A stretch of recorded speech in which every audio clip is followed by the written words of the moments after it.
même si je comprends rien, même si je comprends rien. J'ai la foi que tout est pour le bien, même si je comprends rien, même si je comprends rien. J'ai la foi que tout est pour le bien. Merci Hachem pour ce shiur que tu nous offres tous les jeudis soirs. Merci Hachem pour les pizzas que Rav Shneori nous envoie tous les jeudis soirs. Avec Hachem, et c'est top Hachem, Kama Tov Hachem. Kama Tov Hashem, Kama Tov Hashem. Ça, c'est qui décide, qui te guide. Alors, monsieur Hashem. Moi, ma voiture, j'ai décidé de venir vous rentrer le visite sur ces normes. Ça, c'est.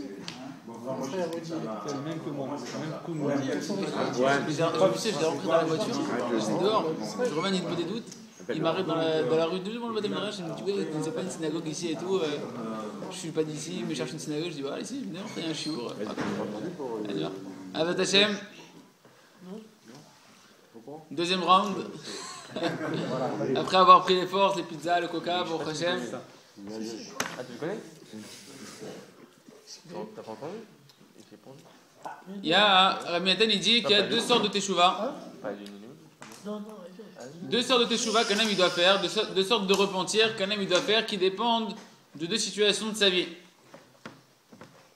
En fonction de la situation dans laquelle je me trouve après un échec, il y a deux possibilités de faire teshuva. Lorsque je me sens bien, lorsque je suis pas trop atteint par l'échec que je viens de rencontrer, par exemple, je sais pas, je me suis rendu compte pendant Shabbat que je portais quelque chose dans ma poche. Je m'en rends compte. Ah, je me dis, mince, il faut que je pose ce truc-là, je suis en train de porter pendant Shabbat. Mais je sens que je suis pas trop... À l'intérieur, ça m'a pas trop fait du mal, je suis pas trop triste de cette situation-là. C'est-à-dire, j'arrive à gérer la situation. Dans ce cas-là, Rabbi Nathan, il dit qu'il faut faire une teshuva qui est une teshuva simple. Une teshuva comme on connaît. C'est-à-dire de dire devant Kadosh Baruch Hu, voilà, je reconnais que j'ai pas fait suffisamment attention avant Shabbat, j'ai pas assez prié pour préserver le Shabbat. Et comme ça, c'est arrivé que j'avais quelque chose dans la poche. Je regrette Kadosh Baruch Hu, je te demande pardon. Donne-moi la force la prochaine fois de bien vérifier mes poches, comme elle demande la loi juive, qu'il n'y a rien de mes poches avant Shabbat, pour ne pas porter pendant Shabbat, etc. Et aide-moi à plus recommencer, etc. Et tchouva normal. Et Rabbi Nathan, il dit par contre, lorsque quelqu'un il vient de traverser un échec, et que là par contre il sent qu'au fond de lui il y a de la tristesse, il sent qu'au fond de lui la chute qu'il vient de traverser, elle lui fait mal.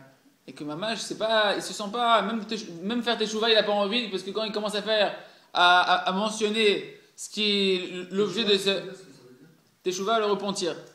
Hazak. Lorsque la personne, même le repentir, des fois elle n'a pas envie de le faire parce que le fait même de regarder son échec en face et de devoir l'exprimer oralement, ça lui donne une image de lui qui est tellement qui lui déplaît qu'il n'a même pas envie de s'occuper de ça et que ça lui enlève des forces plutôt que lui donner des forces.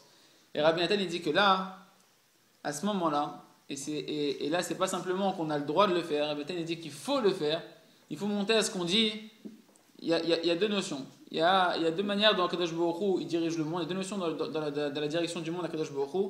Le fait que moi j'ai un libre arbitre, que je fais mes propres choix, et que donc je suis responsable de mes actes, d'accord? Ça c'est la teshuva normale. Je reconnais que j'ai fauté, je regrette, je demande pardon, etc.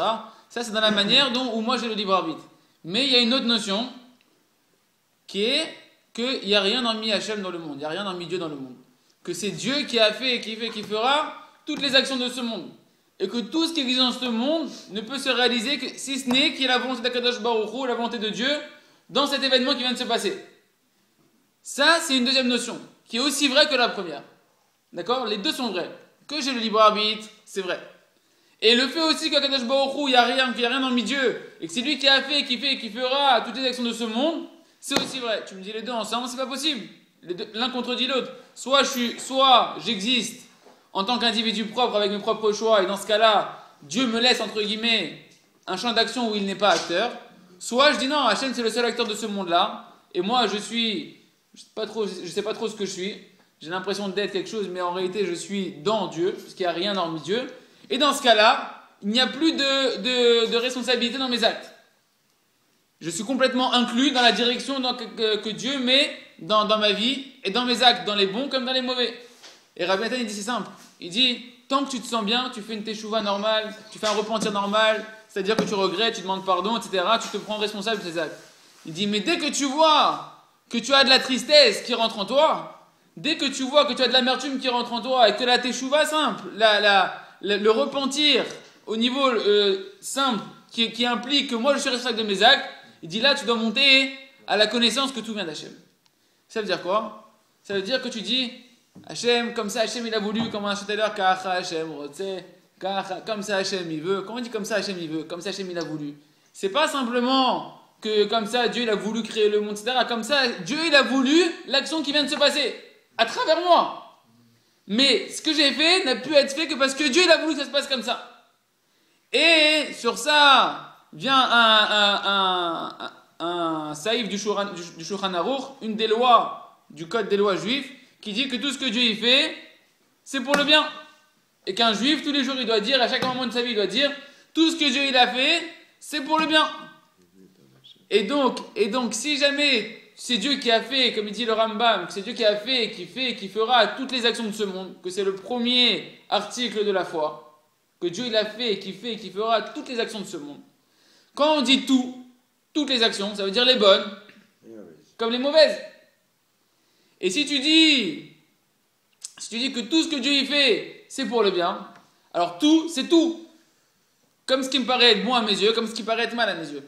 Et ça, Rabbi Nathan lui dit que c'est un secret qu'on a le droit de se servir uniquement dans les moments où on se sent triste. À partir du moment où tu te sens triste, c'est pas la peine d'essayer de faire une teshuva normale parce que tu vois que ça marche pas. Et que la teshuva normale, tu vas pas, non seulement le repentir normal, tu vas pas réussir à le faire, mais en plus de ça, tu vas plus t'éloigner de Dieu que te rapprocher de Dieu.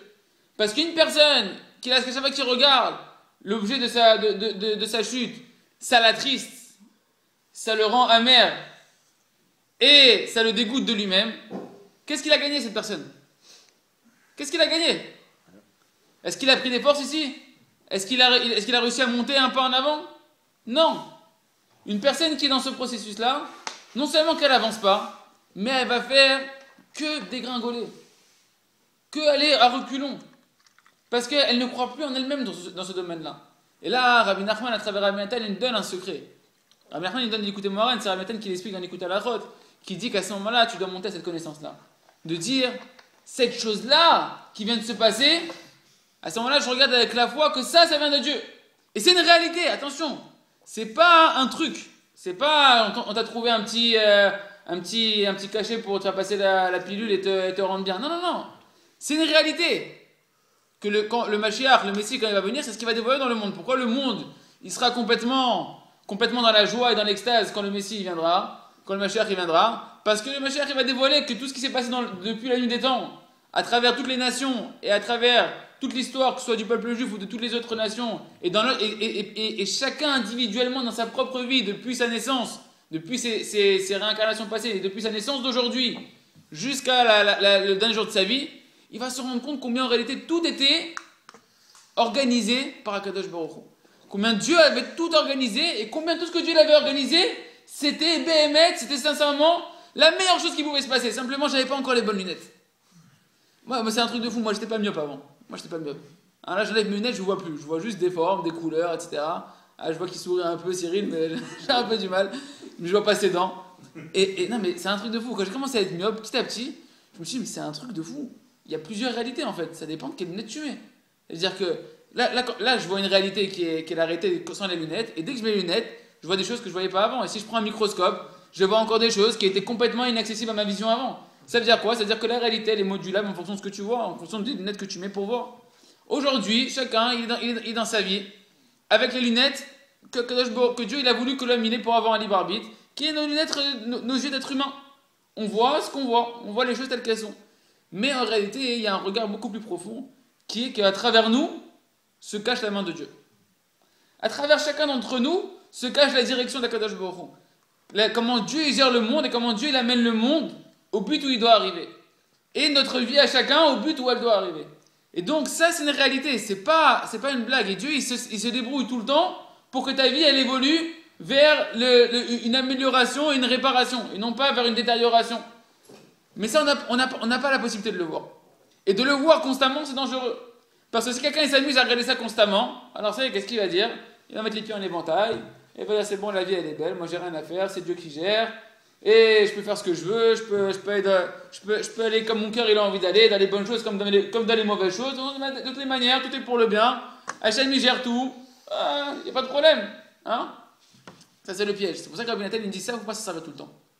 Il ne faut pas s'en servir tout le temps. Par contre, quand est-ce que tu as le droit de monter dans cette connaissance-là? Et Rabbi Nathan il dit pas seulement tu as le droit, mais tu dois monter dans cette connaissance-là, c'est quand ça ne va pas. Quand ça ne va pas, tu sens que tu n'as plus de force, tu sens que ça ne va pas, que tu as traversé un échec et cet échec-là il est en train de te plomber. À ce moment-là, tu dois monter à la connaissance et là, tu es en train tu redonnes ce qu'on appelle la royauté à Kadosh Baruch Hu. Tu redonnes la royauté à Dieu. Pourquoi? Parce qu'un homme, lorsqu'il faute, qu'est-ce qu'il a fait en réalité? Au moment où il faute, c'est, si on peut dire, il ne met plus Dieu comme le roi sur la terre, et Dieu le roi sur lui-même, et il se prend comme un individu qui est le maître de sa propre personne, qui peut faire ce qu'il veut, indépendamment de la volonté du roi. D'accord? Donc, la faute en elle-même, c'est quoi? C'est que tu t'es donné une royauté à toi qui n'est pas la tienne. La royauté, la couronne, elle appartient à Dieu, elle appartient pas à toi. C'est Dieu qui gère le monde, Béhémet. Sincèrement, c'est Dieu. Et Dieu, il a donné des règles. Le roi, il a donné des règles, qui est ce qui est marqué dans la Torah. Tu feras ci, tu feras ça, tu feras pas ci, tu feras pas ça. Et ces règles-là, il ne les a pas données simplement pour me mettre des coups de bâton si je fais pas ce qu'il faut, ou me donner une sucette si jamais j'ai fait ce qu'il faut. Il a mis ces règles-là parce qu'il sait, en tant que notre créateur, que c'est ces règles-là qui vont nous amener à notre épanouissement maximal si jamais on le fait et qu'on se bat pour y croire et de les faire sincèrement. Que c'est ces règles-là qui vont m'amener à être réellement heureux. Et à partir du moment où je faute, qu'est-ce que je suis en train de faire? Je suis en train de me donner une couronne à moi, comme si je peux choisir un code de loi qui est à moi et que je peux diriger ma vie indépendamment de la volonté de Dieu. Dieu, il a voulu, comme ça, c'est marqué dans la Torah, et moi, j'ai envie comme ça. Voilà. Dieu, il veut pas que je mange au McDo. Moi, et Atel, il dit, moi, je veux manger au McDo. Voilà. Le roi, il dit comme ça, et moi, je fais comme ça. Ah, c'est-à-dire que toi, t'es une puissance à part entière.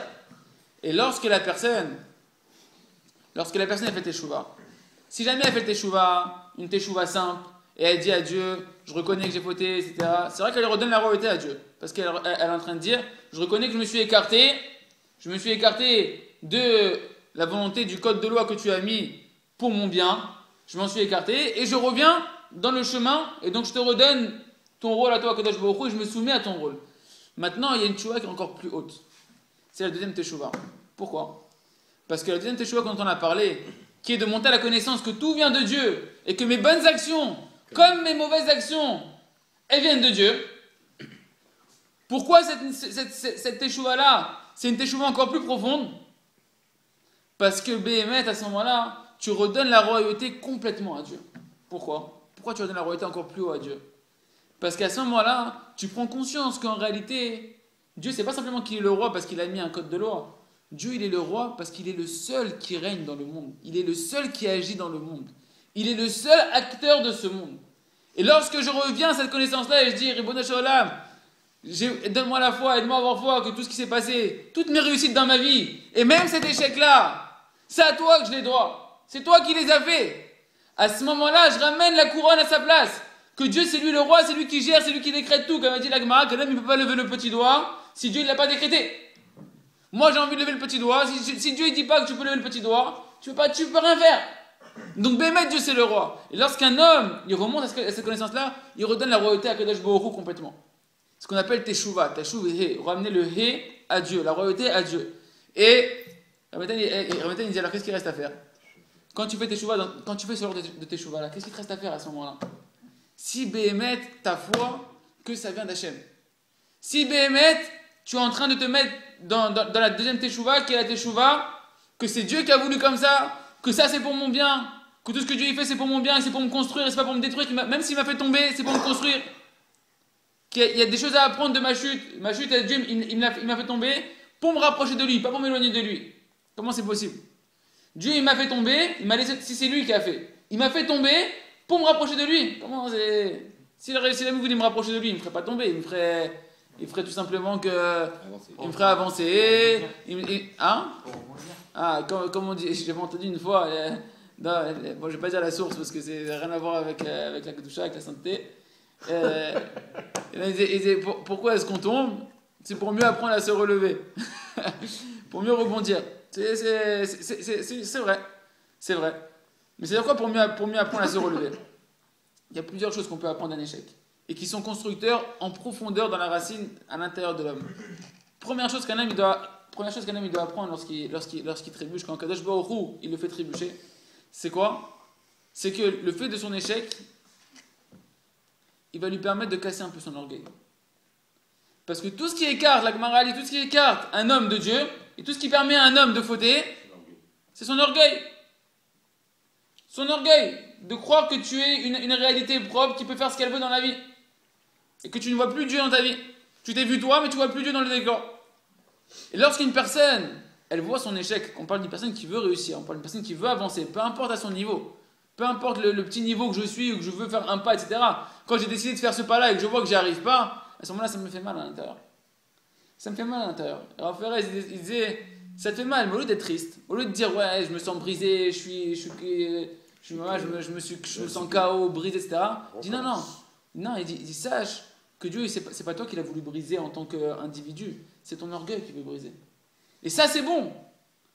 Parce que celui qui est anav, celui qui est humble, il a avec l'humilité toutes les qualités du monde qui vient ici. Toutes les forces du monde, elles proviennent de l'humilité. Dès que je suis humble, dès que je me sens petit par rapport à Dieu, je me sens entre les mains de Dieu, que je suis entre les mains de Dieu, alors Dieu, il n'a plus qu'une raison de ne pas m'aider.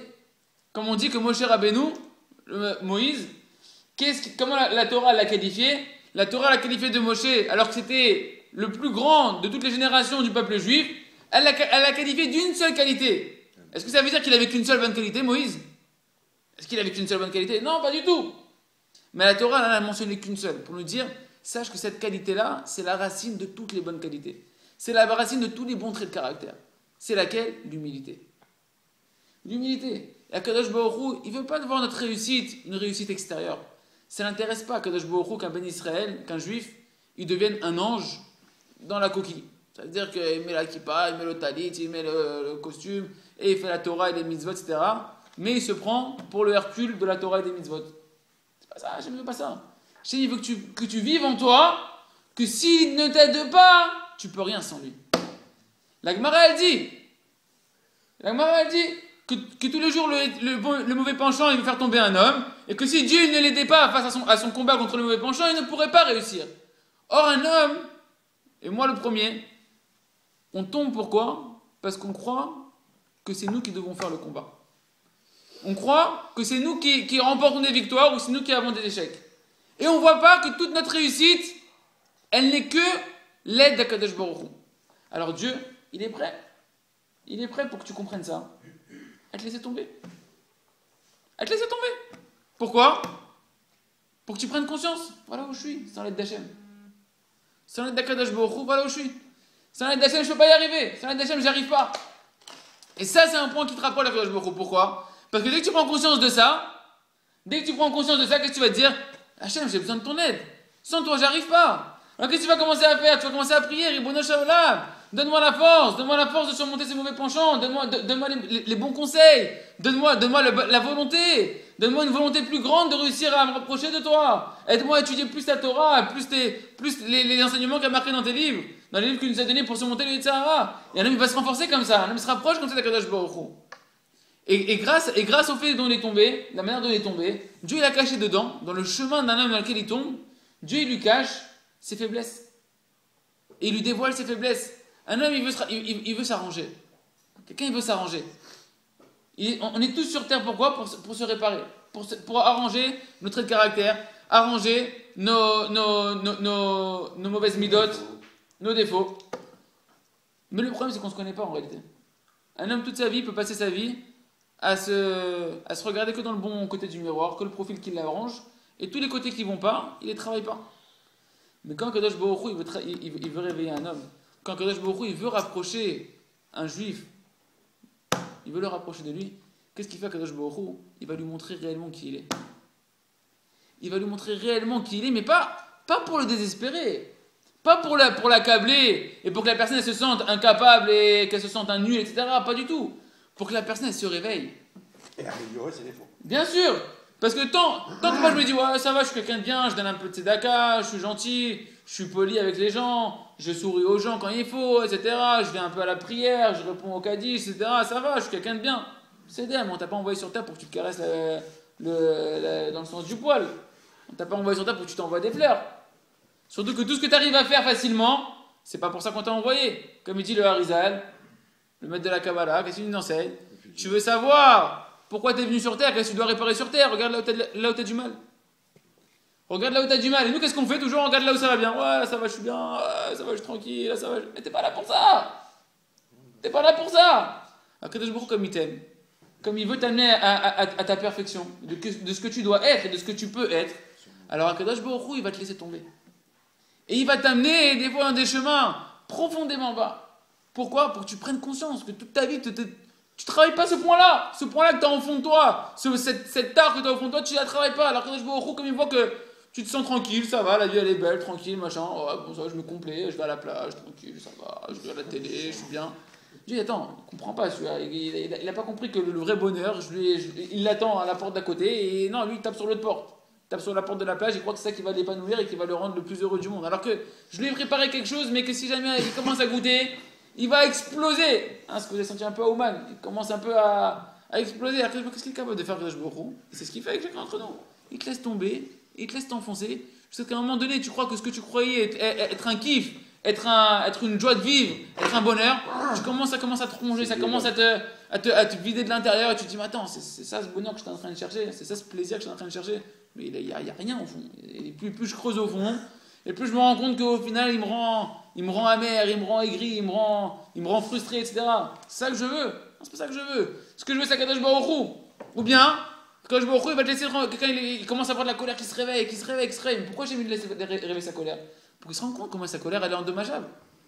Comment sa colère, elle est endommageable et qu'il faut la travailler. C'est pas, je suis coléreux, c'est ma nature. C'est ma nature, c'est ma nature, il n'y a rien à faire, c'est ma nature. Mais non. Justement, plus ta nature, elle te paraît une nature qui te dérange, plus elle doit te réveiller à la réparer. Et à demander l'aide à Akadosh Baruch Hu, à étudier la Torah. Et donc, en réalité, quand Akadosh Baruch Hu, il nous dirige dans des chemins qui paraissent des chemins obscurs, en réalité, Akadosh Baruch Hu, il veut nous rapprocher de lui. Akadosh Baruch Hu, il nous envoie une lettre pour nous dire, mon fils, Ya Baba, c'est quand que tu vas m'appeler? C'est quand que tu passes un coup de fil? C'est quand que tu prends de mes nouvelles? C'est quand...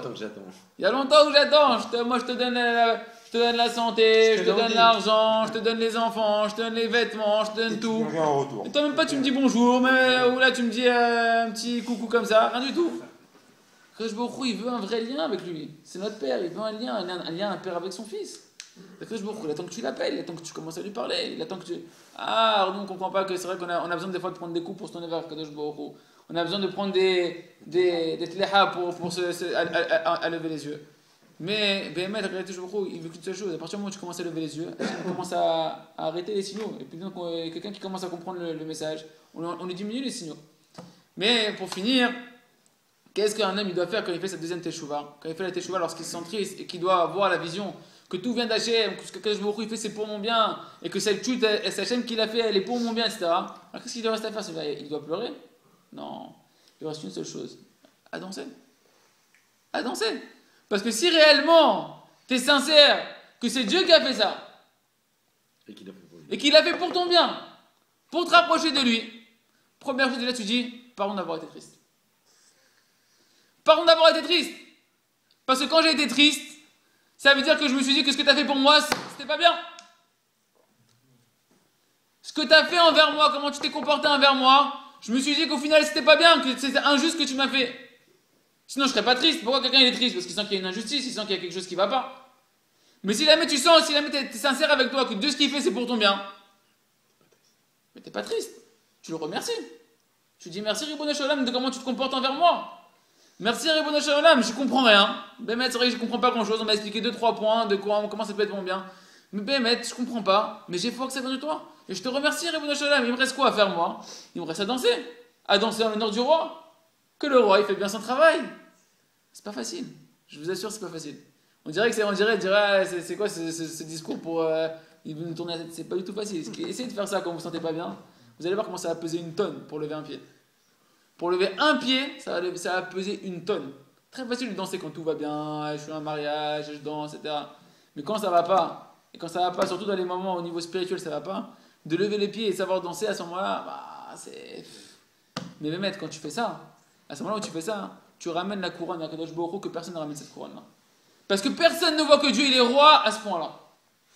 Les gens ils voient que Dieu il est roi là où ça va bien. Mais de voir que Dieu il est roi même là où ça va pas dans ta vie.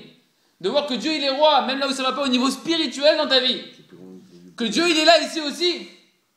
Comme on dit, ou malchuto, bakol mashallah. Que sa royauté, elle domine dans tout à Dieu. C'est-à-dire quoi dans tout? Dans le bon côté comme dans le mauvais côté. Même le mauvais côté, c'est Dieu qui tire les ficelles. D'être capable de faire ça. À ce moment-là, quand tu arrives à ce niveau-là, qu'est-ce qu'il te reste à faire? Il te reste que à danser. Il te reste que à danser. Et Rabbi Nachman, il dit, dans des enseignements du côté moral, il dit que, et c'est ce qu'on a vu dans la paracha la semaine dernière, on va finir là-dessus, dans la paracha la semaine dernière, lorsqu'il y a la Akedat Yitzhak, le sacrifice de Isaac, qui n'a pas eu lieu jusqu'au bout, c'est marqué, Yitzhak il est arrivé avec son père pour être sacrifié, mais lui au début, Abraham il n'a pas dit à son fils qu'il allait le sacrifier à lui, il lui a dit on va faire un sacrifice à Dieu. Il arrive là-haut, il dit, hé, papa, il est où le mouton? Aïe, assez les Ola.